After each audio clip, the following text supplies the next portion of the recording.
নমস্কার, বাঙালির ঘরকন্যায় সবাইকে স্বাগত। আজকে আমি ঘরোয়া পদ্ধতিতে রেস্টুরেন্ট স্টাইলের ডিমের কোরমা বানাবো।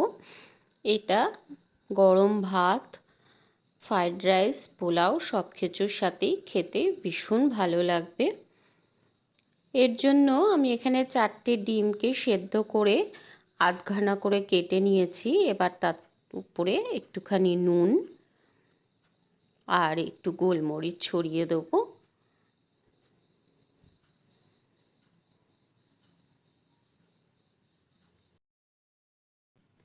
এদিকে দুটো মাঝারি থেকেও ছোট সাইজের পেঁয়াজকে ভালো করে খোসা ছাড়িয়ে পরিষ্কার করে ধুয়ে আমি ডুমো ডুমো করে কেটে নেব। আর ছোট এক টুকরো আদা, সেটার খোসা ছাড়িয়ে আমি ওটাকেও পিস করে নিয়েছি। এবার কড়াইতে অল্প সাদা তেল দিয়ে তেলটা গরম হলে কেটে রাখা পেঁয়াজগুলো আমি দিয়ে দিচ্ছি।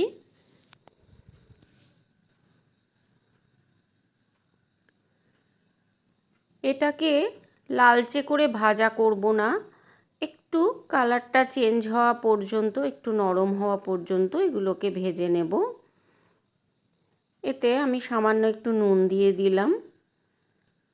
এই রান্নায় কিন্তু হলুদ পড়বে না। এবার এতে আমি আদাটা যে টুকরো করে রেখেছিলাম সেটা দিয়ে দিচ্ছি, আর দিয়ে দিচ্ছি আগের থেকে ভিজিয়ে রেখেছিলাম জলে 8-10 টুকরো কাজু বাদাম, সেটা দিয়ে এবার জল দিয়ে দিলাম। আর দুটো কাঁচা লঙ্কাকে আমি টুকরো করে দিয়ে দিয়েছি। এবার চাপা দিয়ে দেব। ভালো করে ফুটে উঠেছে, আর এই সময় কিন্তু একটা খুব সুন্দর গন্ধ বেরিয়েছে, যেটা আপনারা পাচ্ছেন না। এবার আঁচটা বন্ধ করে এটাকে আমি একটা মিহি পেস্ট তৈরি করে নেব। এবার ওই কড়াইতেই আমি আবার অল্প সাদা তেল দিয়ে দিলাম, আর দিয়ে দেব অল্প একটু মাখন। এবার তেল আর মাখনটাকে কড়াইয়ের চারপাশে ভালো করে লাগিয়ে নেব। এবারে গোলমরিচ আর নুন দিয়ে রেখেছিলাম যে ডিমগুলো, সেইগুলোকে আস্তে আস্তে করে বসিয়ে দেব। যে দিকটা কুসুম সেই দিকটা আমি তেলের দিকে দেব, না হলে কুসুমটা ছেড়ে যেতে পারে। আর এটা দিয়ে কিন্তু বেশি নাড়াচাড়া করা যাবে না। একটা পিঠ একটু লালচে হয়ে আসলে তখন আস্তে করে এগুলোকে উল্টে দিতে হবে। তারপরে অপর পিঠটাও যখন লালচে হয়ে যাবে তখন এগুলোকে তুলে সরিয়ে রাখবো।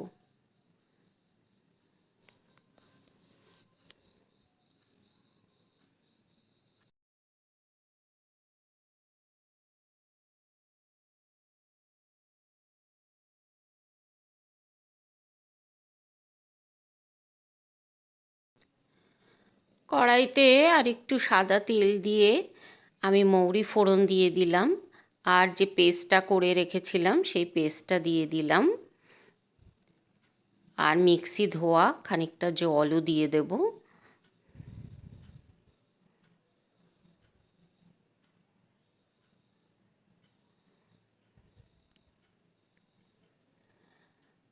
এটাতে যেহেতু কাজু বাদাম বাটা আছে, সেই জন্য তলায় লেগে যাওয়ার একটা সবসময় ভয় থাকে, সেই জন্য আরেকটু জল দিয়ে দিলাম, আর অল্প পরিমাণে নুনও দিয়ে দিলাম।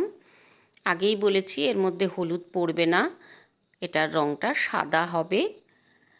এবার এর মধ্যে দিয়ে দেবো অল্প একটু জিরে গুঁড়ো, 1 চামচ মতন ধনে গুঁড়ো, আর কয়েক দানা চিনি দিয়ে দিচ্ছি। যেহেতু টক দই দেব, চিনিটা সেটাকে ব্যালেন্স করবে। আর এই রান্নাটা কিন্তু ধিমে আঁচে হবে, না হলেই তলায় লেগে যাবে।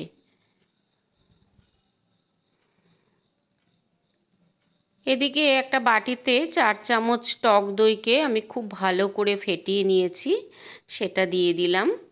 দিয়ে আবার নাড়াচাড়া করতে থাকবো।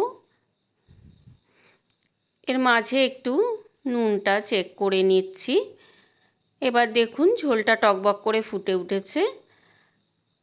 এবার এর মধ্যে আমি ভেজে রাখা ডিমগুলো দিয়ে দেব আর অল্প একটু সময়ের জন্য ঢাকা দিয়ে দেব। ঝোলটা বেশ ঘন হয়ে গেছে, এবার আঁচটা বন্ধ করে দিলাম। এবার অল্প একটু কসুরি মেথি আমি হাতে ভালো করে ক্র্যাশ করে দিয়ে দেব। এই কসুরি মেথিটা আমার ঘরেই বানানো।